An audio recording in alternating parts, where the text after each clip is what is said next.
everyone. Just getting started now. I'm just inviting Thomas to join us. There we go. So for those of you who don't know, we're live today to talk about empowering yourself and empowering other people in meetings. So at Intrepid English, we help English learners to feel more confident speaking English, especially at work, when a variety of different situations, really. So today's meeting is designed for English learners, but it's also for anyone who really needs some help empowering themselves and other people. So specifically for those who are a little bit underconfident, maybe have trouble speaking English as a second language, have trouble speaking up and contributing. Okay, great. Thomas is joining us now. Hopefully. This is always a little bit tricky getting set up. There he is. Wonderful. Hey. Work. All right, okay.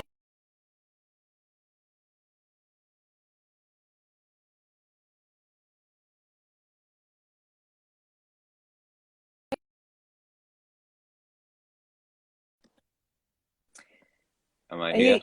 Yeah, I'm here. Are you there? I'm here.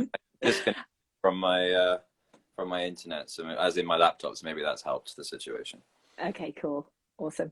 Yeah, no, I was just giving a bit of an intro while we were waiting for you to join us. So I just mentioned that we're doing this live to help English learners, but generally people who have meetings in English who struggle to contribute, maybe because they feel shy or they often don't get a chance to jump in. Maybe if there are people talking all the time and they don't really get a chance to speak. So yeah, we wanted to focus on this, partly because we're just launching a meetings course in the academy, but also because inclusivity is really important to us in general. So so Thomas is a teacher at Intrepid English, and you've just written the course, haven't you, Tom? So would you like to introduce yourself and tell us a little bit about the course? Yeah, sure. Yeah. I'm Tom, and I've been teaching. I think I realized the other day I've been teaching for Intrepid English for over 4 years now. It's a long time. And over that time, I've written a few courses, and this one is about meetings. Typically with our courses, we try and do a mix of creativity and things that'll be useful for students. Like we focus a lot on business because that's what our students need it for. But in addition to that, as Lorraine was saying, inclusivity, growing as a person, expanding one's mind is really important to us here. And part of that leads to the fact that we want to empower our students. We want our students to develop personally and professionally. And that's what happens both in our courses and in our private lessons. All of the teachers at Intrepid English teach individual students, and we all have our own way of doing things. My personal way of doing things is to be quite creative. Like that's why I'm the head of content. And that's why I write quite a few of the courses and the blogs, and the new audio courses that have launched a couple of weeks ago, I think. Yeah, brand new. Yeah. Yeah. So season 1 is out, and season 2 will be out at some point in the future. But yeah, so that's kind of my focus here in the business. But I think all of us agree that we don't just want to teach our students, about grammar or where to put a comma or these kinds of things. We really just want to use language to equip our students to thrive and to really expand the comfort, really, I think is a big part for us. And that, as I said, it helps that we're such a good team and such a diverse team. But anyway, to give you an idea of what we'll be talking about the next half an hour or so, we're going to cover quite a few things. Mainly, we're going to talk about the meetings course and meetings in general. We're going to talk about our personal experiences, our own thoughts about meetings, and we'll give you some tips to empower yourself, to empower others, perhaps tips to know when to speak up and when to be quiet, when to give someone else a chance to speak, which all kind of circles into, yeah, inclusivity, to include people and to include yourself. So, yeah, Great. I think that wraps up what we're going to do. Yeah. Just a bit of housekeeping though as well. So just to mention, if anyone has a question for us or a comment, or maybe they want to share their own experience of being in a meeting and maybe struggling to contribute, or anything really related to the topic, then please just write your message in the comments. I'll get to them later on in the live. But be warned, this is my second live ever, so I may be prodding around on the screen a little bit looking for things. So yeah, Tom, that's a little bit of housekeeping there. So if you want to just tell people about the course itself, and then we can get into why we think it's so important to notice really if you are struggling or if someone else is struggling to contribute in the meeting. Yeah. Well, yeah, the course is broken up into 5 parts, and they're all kind of how-to parts. So the first one is how to be prepared. It's how to prepare yourself for a meeting.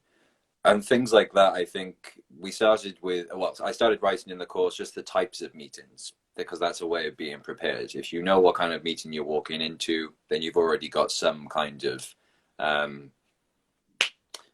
solid ground, basically. I think that's what the main part of trying to be prepared, how to be prepared, is just so a student feels confident when they're walking in. That's the first step in order to speak, to do anything really.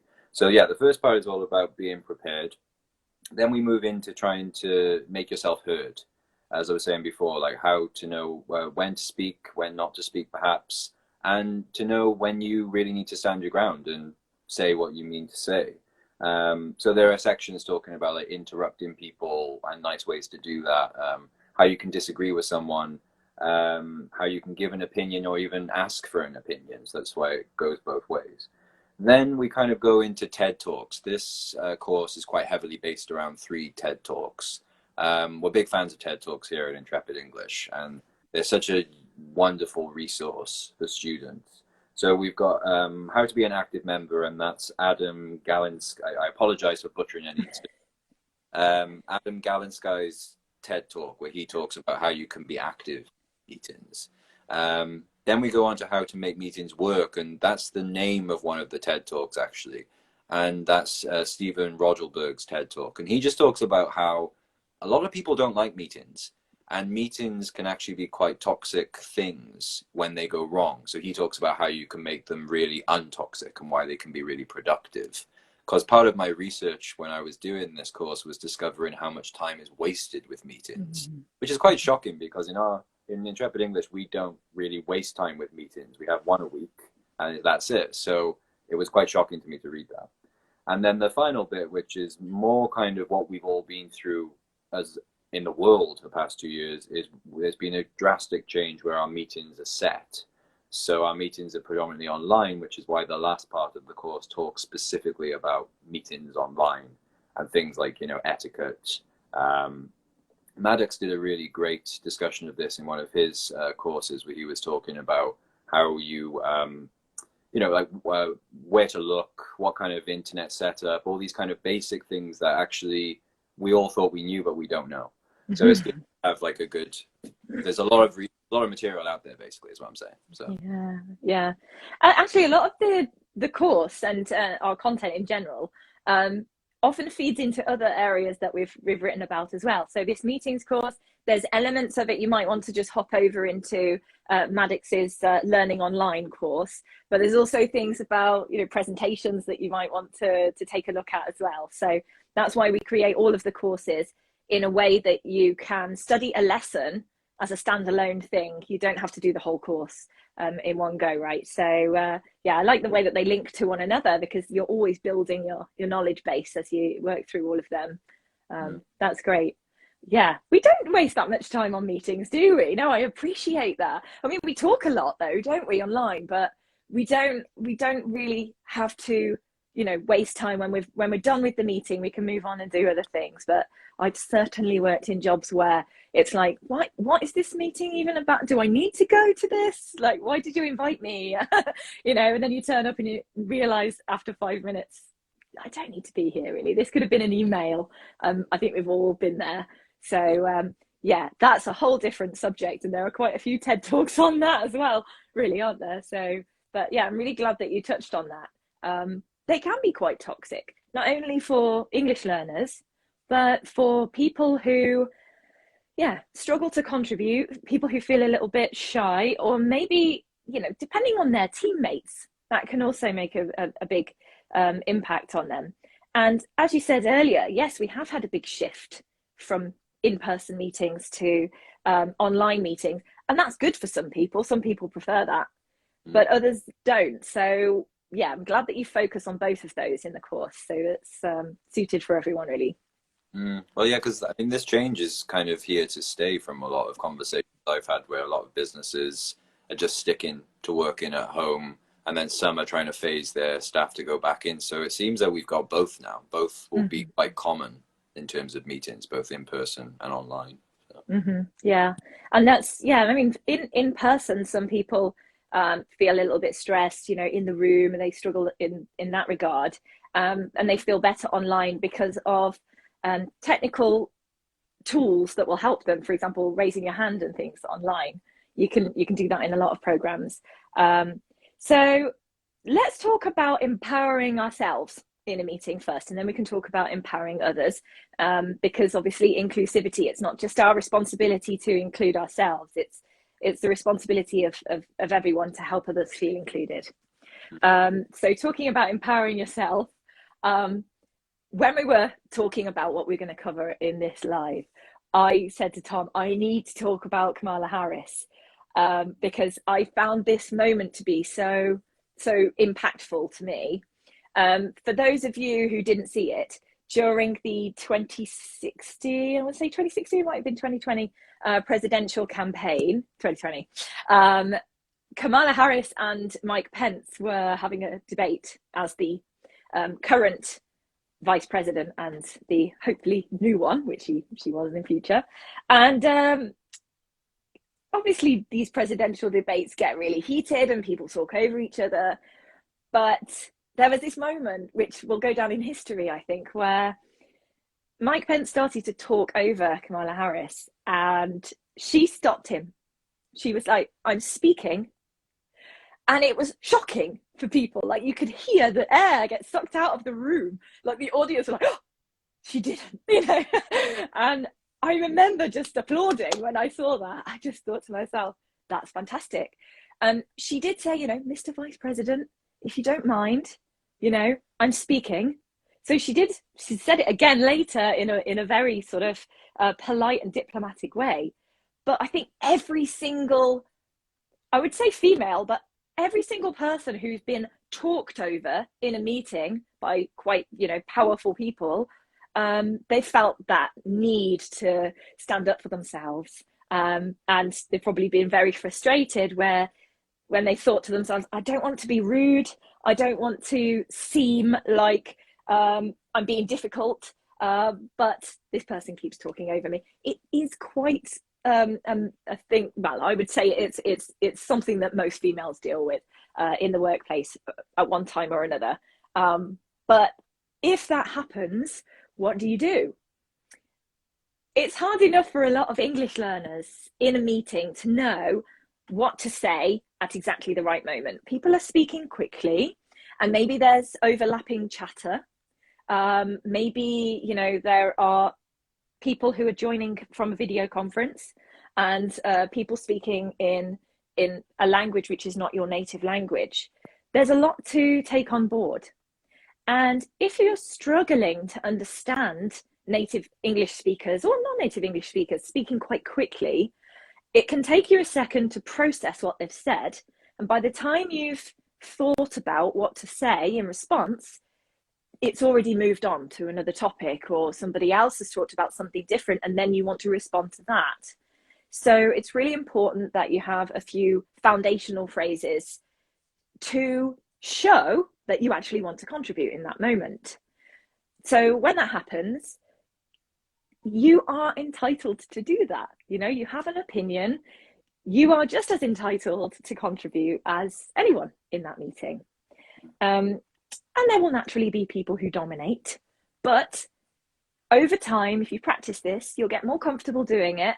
And yeah, you'll hopefully just show that I do actually want to contribute. So a lot of quiet people in meetings, others may assume that they don't want to contribute as such, you know. They might assume that this person doesn't really like to say things in meetings, right? This quiet person. But if you can show, actually, I do want to say something, that will just give you a valuable moment, a pause, to then actually talk about what you want to contribute. So phrases such as, you know, may I come in here? Or actually, I've got something to say, or something like that, you know, that will just inform people that you need to speak.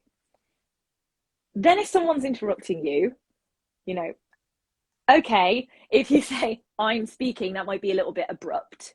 Although you might get a little round of applause from some people in the room.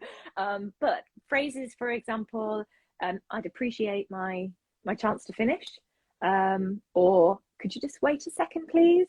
Or I'm really interested in hearing your point of view, but just let me finish this point. And this one works really well. I'm sure you didn't mean to interrupt me, but I hadn't quite finished. So you'll notice there at the end, yeah, nodding there, yeah. You'll notice at the end, I said quite finished. Now that's all right to say it at the end there. But I would say that it's quite important to avoid using words like quite or just or a little bit. We've got a lot of 100% coming up on the screen now. Everyone's like, yes, I know that. Very common for people who struggle to contribute to use words like quite, a little bit, just, you know.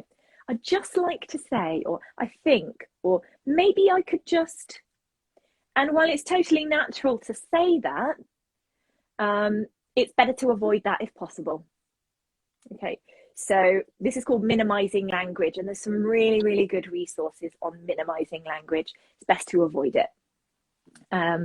So yeah, we'll leave links in the comment section after the live for all of the resources that we mentioned today. We recommend having a look at them.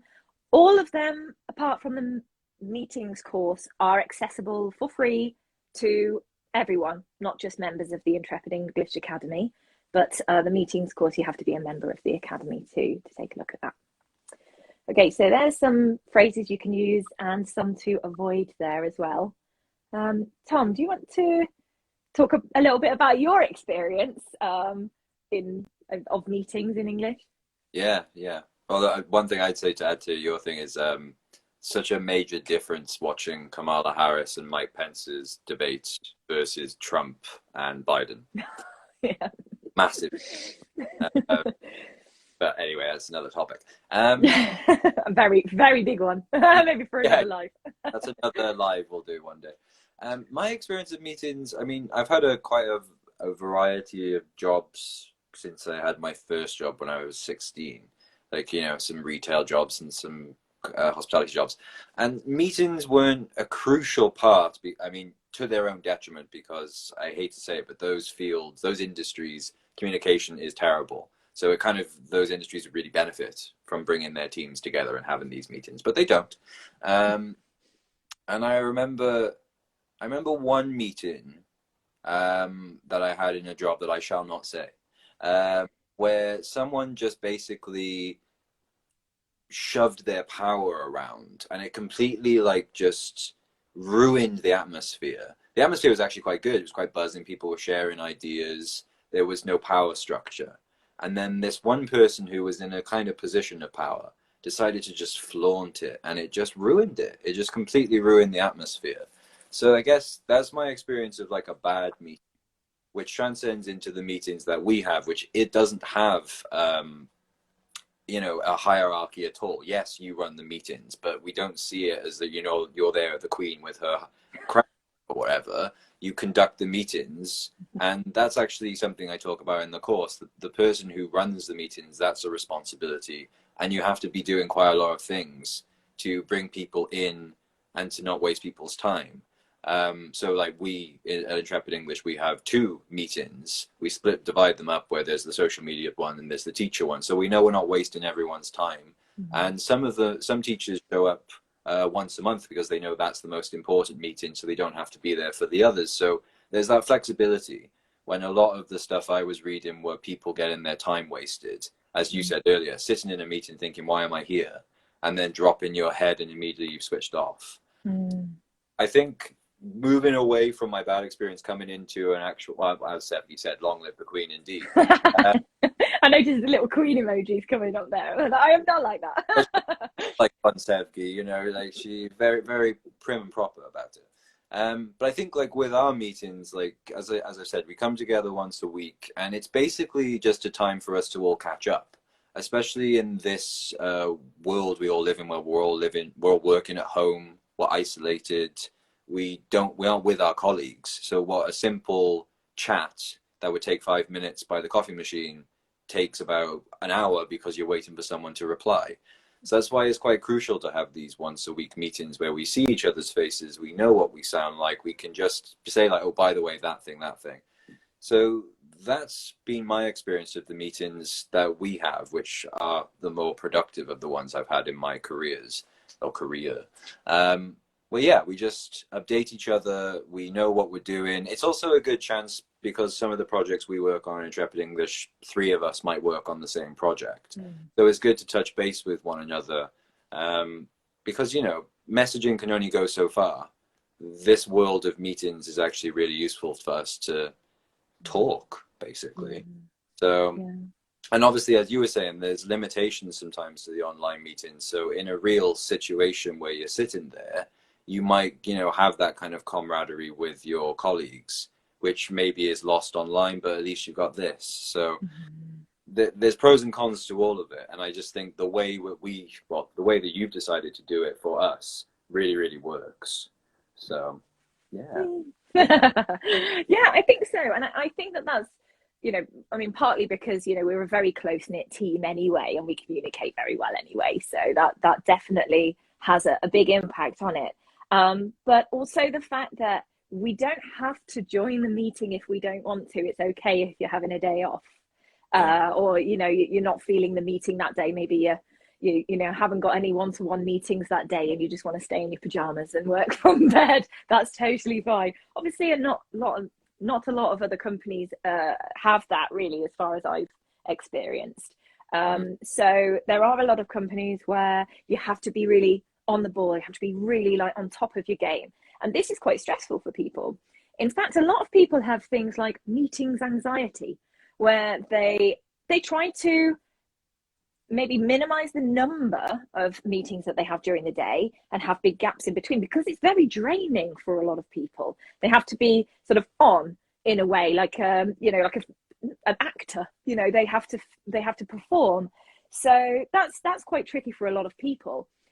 So with everything we do in Intrepid English, we always try to take people from where they are and then step by step towards where they need to be. So for people who struggle with any area of meetings, whether it's the language that they need to use or the confidence or even just the amount of energy that it requires, we can help with that by talking them through it and helping them to find different routes to achieve what they want to achieve, whether that's writing down a few points that they want to contribute right at the beginning. Some people even pre-type their notes so that if they're doing an online meeting, they can just copy and paste it when it comes up. They don't need to spend time writing it down. So having the phrases and the vocabulary you need, but also preparing for the content that you think you'll need during the meeting, that will help you to feel more confident and might help you to actually say what you want to say when it comes up, and you know, give you that precious moment where you can actually contribute something. So sorry, can I jump in a sec? That's such a good point. point. Of course, yeah. Because I forgot that something that came up on one of the TED Talks was, if you're running a meeting, one of the great things to do which I was like, you do that, as in you, Lorraine, is like asking questions rather than having an agenda should be full of questions rather than full of blocks. So, and in our meetings, we have, the questions you ask us of like, what are you working on? What do you need? And there's another question I forgot. Are you struggling with anything, or do you need any help? That kind of thing. Yeah. Mm-hmm. So it structures the meeting, and I make notes before all of our meetings underneath those headings where I'm like, this is what I'm working on. This is what I need, da, da, da. And it just, it helps to go into the meeting being like, I know what I need to say. I know what I've got to contribute. There's not going to be any, bumps in the road, straightforward. So yeah, that was something that I just wanted to add. Yeah. And that's the thing, there's quite a few ways of structuring a meeting. So whoever's holding the meeting can be really mindful of that. Unfortunately, not a lot of people do, because some leaders view it as an opportunity to have an audience to talk at. That's not great. I mean, I know I do talk quite a lot in our meetings, but yeah, it's about asking people to contribute, which leads me, that segues neatly onto my next point, which I really wanted to mention. So I'm a huge fan of Barack Obama, well, the Obamas in general. And I was reading his book, Promised Land, and he was talking about an experience that he had in the Oval Office. So, there's no part of society that this doesn't touch. So famously, his cabinet, well, his inner circle is 40% female, which is, higher than any other ratio in the presidential office ever. So he has quite a lot of female contributors in the meeting, but they told him, look, we're struggling here because we don't really get a chance to speak much. And when we do, our ideas are appropriated by the male members of staff. And, they can make a lot of excuses for this. It's a high-powered situation, very stressful, very fast-moving.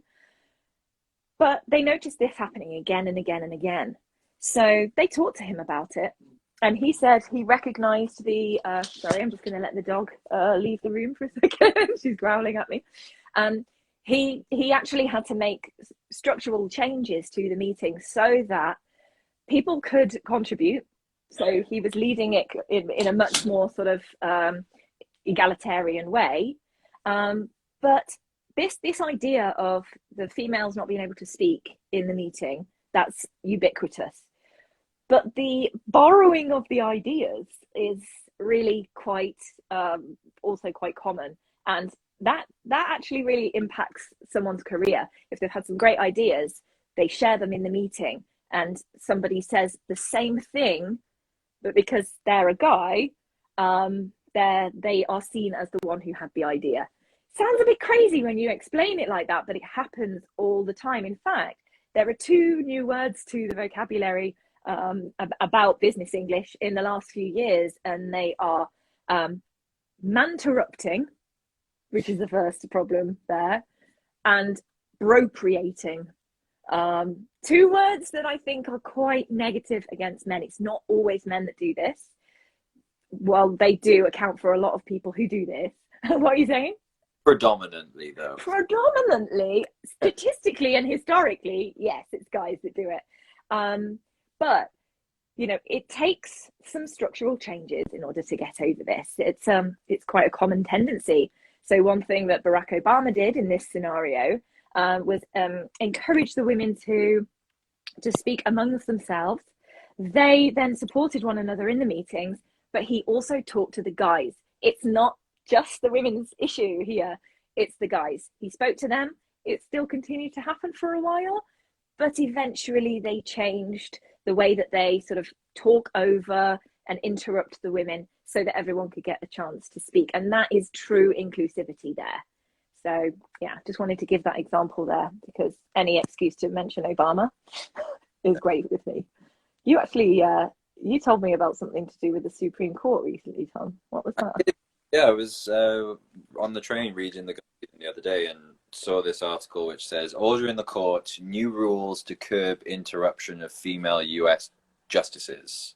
So I'll just read the first 2 paragraphs where it says, the US Justice Sonia Sotomayor has revealed changes in the Supreme Court's structure of oral arguments following studies confirming what women on the court have long noticed. Female judges are more likely to be interrupted by male judges and lawyers. At a New York University School of Law event, Sotomayor said the new format allowed judges to ask questions individually in order of superiority after an attorney's time was up. The improvement had had an enormous impact, she said. Awesome. Awesome. We're talking a lot about, you know, the US kind of presidential and Supreme Court. And yeah, I'm also reminded of Maxine Waters famously saying, "I am reclaiming my time," when someone talked over her. And that just went wild in the news. Wow, look at all those hearts. People are liking that one, Tom. Well done. Thanks for that explanation. Yeah, things are changing gradually, I believe. But yeah, a lot of the time the responsibility lies on women to be more assertive. It's very difficult. But actually the responsibility is shared by guys. Yeah. And I found a great article that I will link to later in the comments, which is entitled 7 Tips for Men Who Want to Support Equality, specifically in meetings. So that's an awesome one. Okay. Yeah. So we talked a little bit. Sorry, Tom, carry on. You go. Yeah, no, we talked a little bit about the difference between in-person meetings and online as well. You mentioned that in the course, don't you? What exactly do you recommend for people in either of those situations? Well, I found it's part 5 of the course is Alison Henderson's TED Talk, which is it's an interesting one because she's like standing on a stadium and you can hear like a train go past at one point. Just like what? What, like a dog barking? Like a dog barking. No, it's very unprofessional. I realised that was happening. I told her to do it right then. I was like, "Go on, Noodle."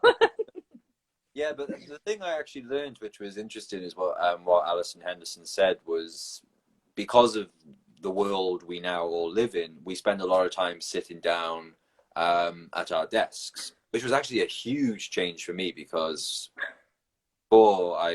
before COVID, I was running around on my feet for 8 hours a day. A massive change to just sit on my butt for dead. And her advice was things like fidgeting. She said that when you're online meetings, you can only see this, so you can't see anything else. So her advice was to like stretch your legs, move your feet, do some kind of hand exercises, don't sit still, basically, for a long period of time. And that was something I'd not even thought of before. So that was like this is something we should all do when it comes to online meetings. I'm terrible for sort of curling over, looking like some kind of Nosferatu creature or something. I'd just jump in there for a second. I've just been reminded there when you were saying that. When you're hunched over, according to Amy Cuddy, who did a TED Talk, one of the most popular of all time, your body language may affect who you are or may change who you are, something like that. She talks about how, you know, even in the animal kingdom, but human beings, when we are shy or underconfident, we really will curl up and take up a small amount of space. And that, you know, hormonally, that tells our brain that we are in a place where we, you know, need to be sort of wary, and we shouldn't put ourselves out there. We may be vulnerable. But if you stretch out, if you move around and you know, take up space essentially, then that actually affects your brain chemistry and makes you feel more confident. So it's not just physical, you know, health that is affected by moving around and being a bit more loose in the meeting, but it might actually help you feel a bit more confident to contribute as well. Yeah, because especially like with online meetings, like it's hard enough to get your point across in person, but to be online, I mean, as you said, there's things like raising the hand function, which is really useful, but you know, most meetings you're on mute and you unmute yourself to speak, so that can be really daunting because you've got 8 faces looking at you. Or B, it could be you know, you may not unmute yourself because there's not a chance because it's keep jumping through. So these are kind of hurdles that native speakers are dealing with. So if, you know, you're a student of ours or even just a student in the world, it's really important to just have that basic ground level just to give you that confidence. That's what I say a lot to my students, where if you feel confident, that's kind of the first battle done. So yeah, especially with online meetings, it's really important to have that confidence. And as you were saying about, you know, the way you sit, it sort of affects your mind in like just reminding yourself that what you have to say is good. Like you have valid. yeah, it's valid. Thank you. Yeah. Friend talked a lot about like affirmations. We were talking about that a couple of months ago, like positive affirmation. She was doing that just to kind of remind herself, you know, you are a valid person. What you have to say is valid. You have something to contribute. These things that are easy to forget sometimes. Yeah. And I think going back to what we were saying earlier about the way that meetings are facilitated, they are, you know, the leaders of the meeting can make it easier for people to contribute. You know, it's obviously we're all under time pressures every day, but taking a second to pause once a point has been made is great for people who just need a little bit of encouragement to get involved. Those, especially from cultures where interrupting is a big no-no. Okay, so in really formal meetings in Japan, for example, you're supposed to take a second after someone's finished speaking just to be silent, to show respect for what they've said and show that you've listened. But in other cultures, it's perfectly natural, Spain, for example, to talk over one another. It's, you know, it's a sign of passion. You know, you're just like, you're passionate about your job, you're passionate about the topic, you'll be talking over each other, it's totally fine. So we are often in multicultural meetings now because, you know, we are crossed borders easily with the internet, but also because we are a global society now, a global village. And it's important to remember that culturally there are different ways of approaching things. So it's really important for leaders of meetings to understand and to take consideration of, so that you can maybe finish after a point. Before you move on to the next point, just say, okay, just going to introduce the next point. But before I do, does anybody else want to say anything? Or does anyone else have a point to make about that before we move on? You know, just encourage that moment of, you know, silence for a second where people go, yeah, I did actually want to say something, but I didn't feel like I could interrupt. So yeah, I'll say it now. It's a perfect opportunity. So leaders can do a lot. It's not just the people within the meeting to do that. There's a bit about that in the meeting course where it talks about being a leader. And I also, in my lessons, it's kind of become a thing that I don't even know I do anymore. But every like 15 minutes, I seem to say to my students, so any questions, any comments, anything you want to discuss? No? Okay, cool. And then like it'll happen again. I'm like, anything you want to ask, anything you want to say? 15 minutes. Good. Yeah. It's interesting, isn't it? Because we do tend to sort of bounce from one thing to the next. I mean, when I'm not in my lessons, I'm doing 3 things at once normally. But yeah, there has to be a bit slower, a bit more consideration, you know, opportunities for people to contribute. And because often those who are quiet do not want to be singled out in the meeting, and for the boss to say, do you want to say something? And then use their name. Often that's their worst nightmare, and they'd really not be comfortable to talk about that. But even pausing, that's just such a useful little tip for leaders of meetings. Mm-hmm. Yeah. Okay, right. I think we're finishing up now, aren't we, Tom? Is there anything else that you wanted to mention? Just for our students that have memberships, go and do the course. And for those that are watching it and aren't members, become a member and do the course, basically. You don't have to be a foreign language student to do it. As one of my friends said to me earlier today, there are a lot of native speakers that would need this course. So yeah, that's what I have to say. That's really interesting that you said that, because actually I've taught 2 native speakers this week who found us through blog posts about commas and capital letters in the UK and how to use them, and wanted to go through a meeting agenda, a CV, a resume, a cover letter, and just double check it with someone who's an expert in grammar and punctuation. And it was really interesting to see how much I could help. Quite often people forget that that resource is available to them. So thanks for mentioning that. That was a really interesting point. Yeah, the memberships for the Intrepid English website now, all 4 of them include full access to all of the courses in the library. So we used to have the business English courses available just to the top 2 levels, but they're all available to all members now.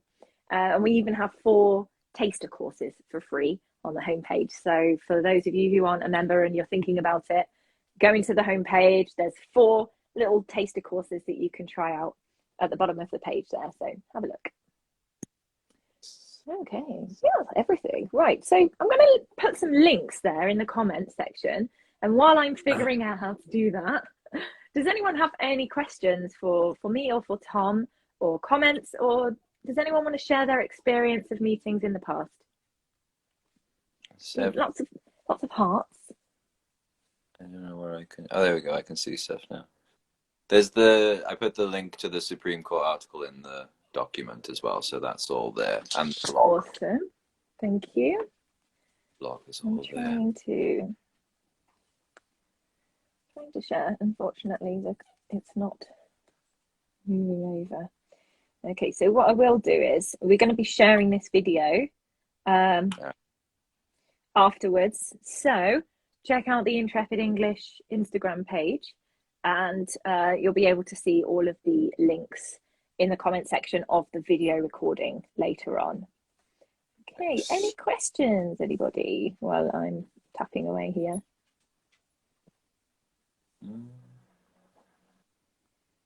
Batu, Olga, Sevgi, Petra. That's Yannick. Hi, Yannick. Kate, lovely. Robert, Lucas. I think my niece joined people join this. Really? Oh, happy 14th birthday. Nice. And Fred. Hi, Fred. Haven't seen you in a long time. Lots of people. No questions, though. Maybe they're typing. Oh, Richard. Hi, Richard. Richard's joined late. Yeah. Richard, and for anyone who joined late, will be posting the recording of this live in the main sort of feed, so you can watch the recording later, and then under that recording we're going to add the comments with all of the links to the resources that we mentioned during the live today. So yeah, normally if I copy something on my laptop I can paste it directly on my tablet, but today it's not working, so which is always the case. Yeah. So. Oh well, they have to wait in for the links to come through. Well, they will, yes, that's it. Yeah, and I can mention actually, if anyone's got any questions but they're a little bit, underconfident and don't really want to share it live now, we have the chat box on the website where you can ask a question. You can contact any of the teachers there. It's totally private. We'll read that and we'll get back to you as soon as we can, and that's open to everyone. So if you have any questions, you can say, this is for Thomas in your message, or this is for Lorraine, and the relevant teacher will get back to you as soon as we can with an answer. Can they also post on the blog comments? They can. There you go. Yes. That's another way. Excellent. Yeah, so just click on the link in the comments to the blog. Tom wrote a wonderful blog about the meetings course and some tips there, some vocabulary for you to use. So you can write a little comment underneath it. Sevgi says, we're all introverts here. That's okay. This is for you. This is for you. So, Richard, you're a seasoned professional. You are very used to writing comments under the blog. So you know how to do that. If anyone needs any other help or instructions, please let us know. All right. Oh, great. Lots of hearts. I hope you enjoyed that, guys. I hope that was useful for you. And yeah, we hope to see you all again soon, and hopefully in the next live. Yeah. Okay. See you soon. Great. Bye-bye. Thanks, everyone. Bye. Bye.